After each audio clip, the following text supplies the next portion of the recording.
آپ بولیے گا جانتے ہیں جی؟ اس دونوں درخت کا نام بتا رہا ہوں، ایک انار کا درخت ہے، دوسرا کھجور کا درخت ہے۔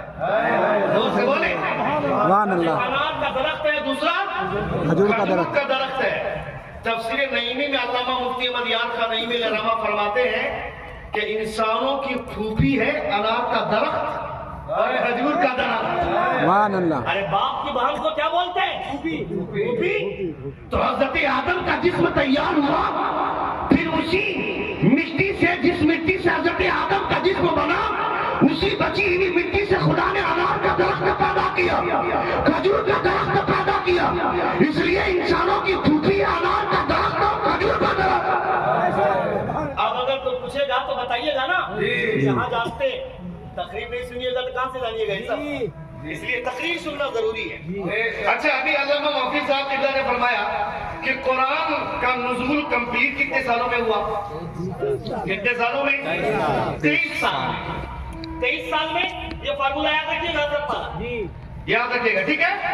اب ایک حدیث میں سناتا ہوں، حضور کی حدیث ہے، مشکات شریف کی حدیث ہے، تاکہ مصطفیٰ فرماتے ہیں حضرت فاطمہ الزہرا، اس پر ختم کر رہا ہوں، ایک بار زور سے کہے یا رسول اللہ۔ حضرت فاطمہ امہات المومنین تمام ازواج حضور کی بیٹھی ہوئی ہیں، نبی یہ کونین نے حضرت فاطمہ کے کان میں کچھ کہا، پہلی مرتبہ کان میں کچھ کہا، حضرت فاطمہ رونے لگی۔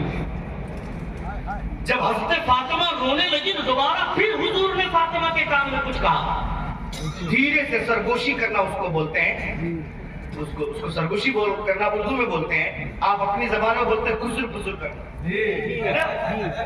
خسر پسر یعنی دھیرے سے سرگوشی کرتے ہوئے حضور، مگر خسر پسر تو ہم نہیں بول سکتے حضور کے شان میں، چونکہ حضور کے لیے کوئی بھی لفظ بولا جائے گا تو باادب لہجہ ہونا چاہیے، لفظ بھی باادب۔ ایک صاحب نے بریلی شریف کی اسٹیج پہ کہا کہ حضور نے لعاب دہن ڈالا، تو ان کو توبہ کروایا گیا کہ یہ حضور کے لیے بول رہے ہو، اس لیے لعاب دہن ڈالا نہیں، لعاب دہن سے نوازا۔ ادب ہماری پہچان ہے، ادب ہماری شان ہے، بات حضور کی ہو رہی ہے تو خسر خسر نہیں، سرگوشی کر۔ حضور نے سرگوشی کی حضرت فاطمہ کے کان میں، حضرت فاطمہ رونے لگی، دوبارہ پھر حضور نے فاطمہ کے کان میں کچھ کہا، حضرت فاطمہ مسکرانے لگی۔ بات اچھی لگ رہی ہے؟ بات اچھی لگ رہی ہے؟ کتنے لوگوں کو اچھی لگ رہی ہے؟ تو یہ کیا لگتا ہے کہ مولوی مولانا پہ انعام نہیں دینا چاہیے؟ اختر پروان بھائی کو جو آپ لوگ انعام دے رہے تھے، نسیم بھائی کو انعام دے رہے تھے، ہم لوگوں نے کیا قصور کیا؟ اچھا، ابھیوں کوئی اٹھ کر کے نہیں دے رہا بھائی، ابھی بھی نہیں آیا، کیا کرنا بولیے؟ ادھر سے بھی تلاش بچائیے، کم سے کم بول دیے تو یہ آپ کی اصلاح کے لیے۔ ہاں، لیکن یہ ذہن لوگوں کو بدلنا چاہیے، سوچ بدلنی چاہیے، خیالات بدلنے چاہیے۔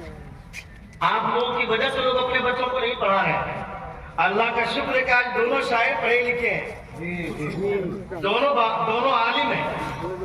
آپ لوگوں کی برادری کی وجہ سے لوگ اپنے بچوں کو پڑھا نہیں رہے ہیں، آواز اچھی ہے، وہ نعت پڑھ رہا ہے اور پیسہ بٹور رہا ہے۔ جب آدمی کو بغیر پڑھے پیسہ مل رہا ہے تو پڑھنے کی ضرورت کیا ہے؟ لیکن آپ خطیبوں کو انعام دیجیے گا، عالموں کو انعام دیجیے گا، لوگ یہ کہیں گے، سوچ کر اپنے بچوں کو پڑھائیں گے، پیسہ آواز کی وجہ سے نہیں ملتا ہے، مصطفیٰ کا علم اپنے بچوں کے سینے میں اتارو، دنیا بھی اس کی بہتر ہو جائے گی، آخرت بھی بہتر ہو جائے گی۔ لوگوں کے دماغ میں یہ بات بیٹھے، اس لیے اپنی سوچ بدلیے۔ کیا میں پیش کر رہا تھا؟ حضور کی حدیث۔ حضور نے حضرت فاطمہ کے کان میں پہلی مرتبہ کچھ کہا، حضرت فاطمہ رونے لگی، دوبارہ کچھ کہا، حضرت فاطمہ مسکرانے لگی۔ توجہ، زور سے کہیں ایک بار سبحان اللہ بولنے کے لیے بول رہا ہوں۔ جب حضور اٹھ کر چلے گئے، حضرت عائشہ چونکہ اسی محفل میں تھی، اور حضرت عائشہ کو چونکہ تجسس بہت زیادہ رہتا تھا اس حوالے سے، چونکہ جانکاریوں کا خزانہ عورتوں میں اگر کسی کو کہا جائے تو حضرت عائشہ صدیقہ رضی اللہ تعالی عنہا۔ دنیا خواتین میں قرآن مقدس کو پورا اپنے سینے میں اتارنے والی سب سے پہلی حافظہ حضرت عائشہ صدیقہ رضی اللہ تعالی عنہا ہے۔ سب سے پہلی آپ نبی مولانا صاحب تھے یہاں پہ کلیت البنات چلاتے ہیں ماشاءاللہ، اللہ سلامت رکھے. اور یہاں پہ دن میں جلسہ ہوا، اس جلسے میں معلوم ہوا کہ 10,000 سے زائد عورتیں آئی تھیں. یہ ضروری ہے چونکہ اس کی وجہ یہ ہے کہ جس گود میں ولیوں کی پرورش ہوئی، اقطاب کی پرورش ہوئی، ابدال کی پرورش ہوئی، آج وہ گود سونی رہے. اس گود پہ علم کی خوشبو نکل گئی اس گود سے، اس لیے اسے ٹھیکنا ضروری. حضرت عائشہ کو تجسس ہوا کہ حضور نے پہلی مرتبہ فاطمہ کے کان میں کیا کہا کہ حضرت فاطمہ رونے لگی. دوسری مرتبہ حضور نے کان میں کیا کہا کہ مسکرانے لگی.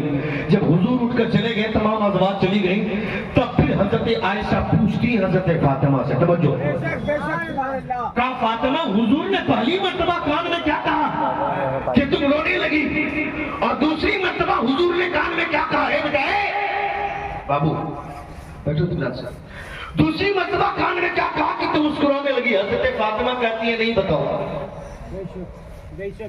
حضرت عائشہ فرماتی ہیں میں تمہیں اس رشتے کا واسطہ دیتی ہوں جو میرے اور تمہارے درمیان میں ہے.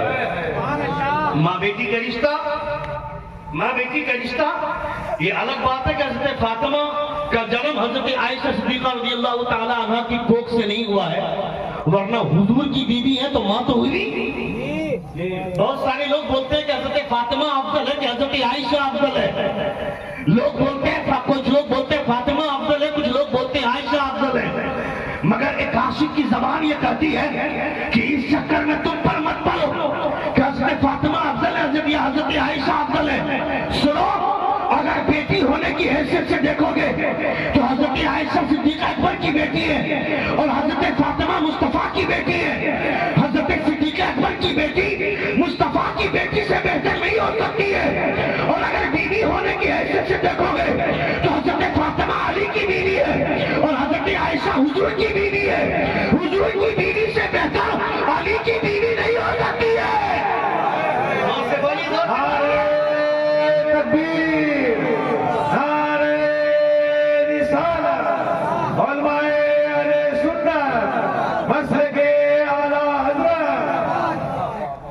مگر تمہیں اس چکر میں پڑھنے کی ضرورت نہیں ہے. تم یہ سمجھنا یہ دونوں ہماری مخدومہ ہیں، قیامت میں جن کی جوتی ہاتھ لگ گئی ہمارا بیڑا پار ہو جائے گا. اس چکر میں پڑھنا ہے. تم یہ مت سوچو کہ عائشہ افضل ہے کہ فاطمہ. تم اس چکر میں کیوں پڑھتے ہو؟ بابو حضور اچھے ہیں کہ فلاں پیر صاحب اچھے ہیں، یہ اچھے ہیں کہ وہ اچھے ہیں. تم آتے ہو عقیدت سے آ کر کے ہاتھ کو بوسہ دو، جاؤ فیض لو. پیروں کے چکر میں لڑائی مت کرو کہ